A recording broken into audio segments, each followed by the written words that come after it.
check your videos and shit. I said, show me your MySpace, all that shit, nigga. I didn't tell her his dad is something over there though, but you know. Wait, hold on. He know though. He know, right? He know. He know now, but he didn't know for a while though. But you know, because I ain't want to look like I wasn't paying no attention to him and text his dad and say it just all this shit was just meant, man. How like I said, I left P-Water, and he was trying all the time. He was there in my face to get me over the TOP and get us over the TOP, and I was looking over. That's just how it be. You know what I'm saying? Yeah. That's how it be. Then I got, like as I said, I said, man, put my information on your MySpace page. You know, it was MySpace and Vimeo back then. At the time, he had like 85,000 friends on MySpace. That's a lot of motherfuckers. Yeah. And within 3 months, he had like 400,000 friends. 3 to 6 months, you know what I'm saying, on MySpace. That was big. And I told him to put my number and email on. I put my email on my phone number, both on his bio. He did it. Next week, man, it's a motherfucker hit me to my doing shows. And then I was reaching out to people I know, different promoters in different cities, like, hey man, this dude hot, and fuck with him, and it just went from there. Like he started doing shows, and he did his first show. We did for like $300. You know what I'm saying? We got paid $300, and I was taking him out of town doing shows. It went up to like 1,000, 3,000, 4,000, 5,000, 10,000. But back to the $90,000, he just had the fucking money, and because he got look at him in school. He working at Burger King, and so he leave Burger King. Like I go get him on the weekend. And we go do some shows. You know, I check him out of school early. We go to North Carolina, Virginia, all that stuff. Do shows, fly out there, whatever. Sometimes we drive to places like Indiana. Our first couple of shows in Indiana, and he was just stacking some money up. And his dad told him he had to work anyway to be in this to stay with him. He told him like when he gets 17, he got to move out anyway. So he said, stay in my house. His dad was strict. You got to have a job, nigga. So his auntie was his manager up at Burger King. And she hated me, but I didn't really know it till later on. But she hated me because she thought I had him selling drugs. You know what I'm saying?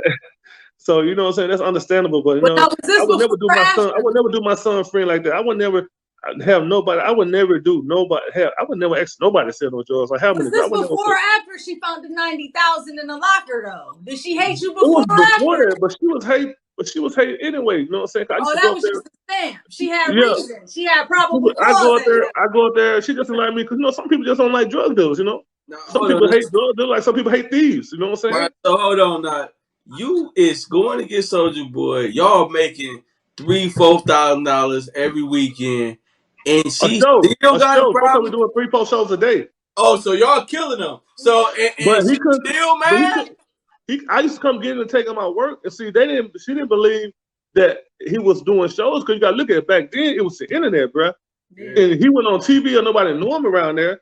All the people knew him was on the internet. He was one of the first niggas on the internet, so people were booking him because of MySpace. And I'm telling this motherfucker that he's doing shows. I ain't gonna say the B word. He doing shows, and they ain't believing that shit because he got all this money. They think I got the nigga on the road selling dope. Yeah. Because you gotta look at the internet back then. He the first nigga on it. You don't see this nigga doing no show. He's saying he a rapper. You know him a drug dealer. This nigga got all this fucking money. And then he trying to quit his job. His dad didn't want him to quit his job because he said you gotta have a job working this house. And I used to go sometime to get him to take out work, go to a show. He won't make $300 every 3-4 weeks at 3 weeks because he worked part-time at Burger King. It got to the point she would let him take off to do a show for $3,500. And he don't make $3,000 every 2 weeks. I mean $300 every 2 weeks. Because he was part-time as a kid. You know how women be. Sometimes it be about the principle. Yeah, but fuck that. But you know, you gotta look. I'm not finna have I don't want my son selling drugs or being around no shit like that. Why would I want to do my partner's son like that? I ain't that type of motherfucker. You know what I'm saying? You feel me? Yeah. When I was locked up, my girlfriend, I'm just type of nigga. My girl, she would come to me. I'm like, man, stop coming to see me because I'm finna take you on my list. She's like, why you doing this? She was crying. I'm like, baby, man, you might well get somebody else. I'm being this motherfucker a minute, and I don't want you to hold your life up because we're gonna wind up breaking up anyway. Because I'm gonna call one day, somebody gonna pick up the phone and gonna tell me you can't talk to him, and I'm gonna be mad as fuck. I might as well stop the shit now. Well, I ain't quit you, you didn't quit me. The judge broke us up. You know what I'm saying? This type of motherfucker I am. So wait, so because of your grind and hustle, that affected your love life? You couldn't commit? No.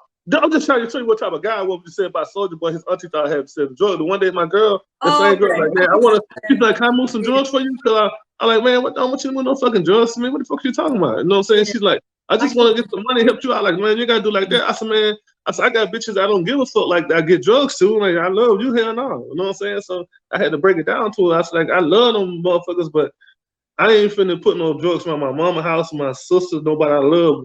Like, I love them, but they gotta. I had to tell a girl to break it out. I love them, but hey, man, if the police get them, they get them. I get out of jail, but I don't want you to go to jail. But it just different. You know, I had to break it down to it. You know, it's a big applaud to you for doing that and moving that way, because in this industry, it's not a lot of people that have that much consciousness and even care. That's why she was probably, you know, weary like that and worried like that, because some people don't give a damn. No, she just wanted to do without help me do anything I want to do because she loved me. You know what I'm saying? It wasn't nothing like that. Oh no, not your girl. I'm talking about Soulja Boy's people. She probably looked at you like that because, you know, in this industry, a lot of times people will push it off on the next person. You know, it's hard to find somebody that actually care, that has a high level of intellectual thinking. That's like, oh, I don't want to put this on you. I know the repercussions behind this. A lot of these niggas ain't moving like that. Right. Yeah, but you know, I was so low key, man. Like, then my main girl, everybody know me around. The first thing the police gonna do is try to get them anyway. You know what I'm saying? You gotta be somebody motherfucker never see me around, shit like that anyway.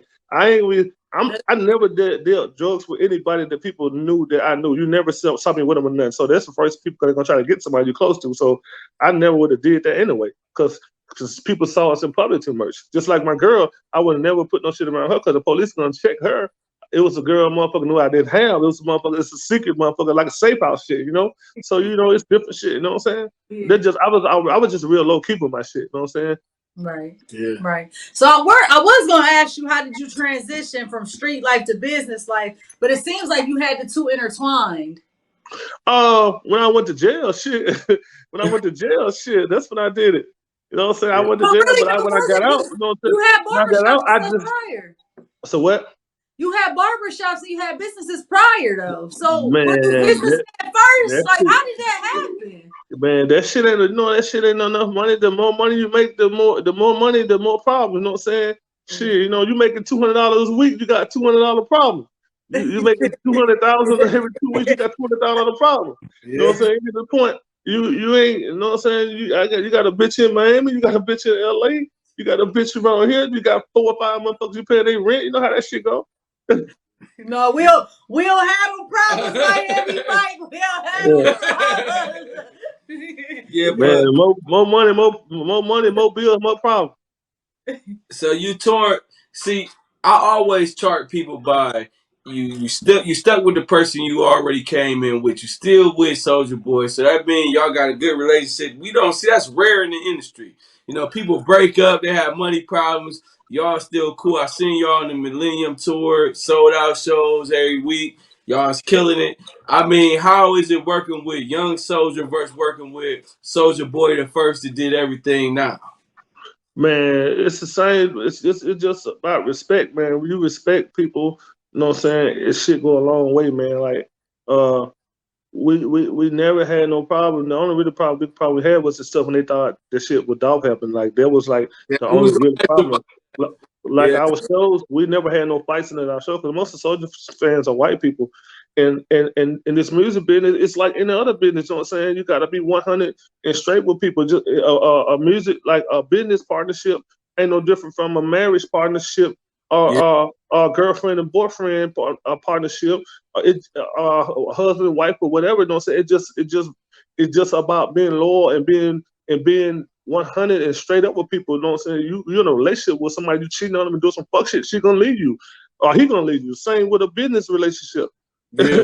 It's same with a fucking any kind of relationship. Like I said, a business relationship or a relationship or any, it's just about being loyal and 100 with people and keep the bullshit away. You know what I'm saying? Right. I said that because y'all keeping that same relationship really is a testimony to you that's saying that you're a real nigga. Because a lot of these niggas, you get with one crew, then you got to go to the next crew, everybody fucking you. You've seen it. It's so much happening in this game. You've seen it so many times. People mad and arguing about money. You and Soulja ain't never had that. But you know, me and Soulja, man, like it's like, man, we had an understanding from the jump. See, Soulja know he respected me from the jump, and I respected him because his dad. Like I said, as soon as his dad stamped him, I went on there the next day. That's the type of nigga I am. I ain't fucking no nigga that you ain't stamped by nobody and stamped by the right person. So his daddy stamped him, so I went on there the next day. You know what I'm saying? That's just because he would have probably been going with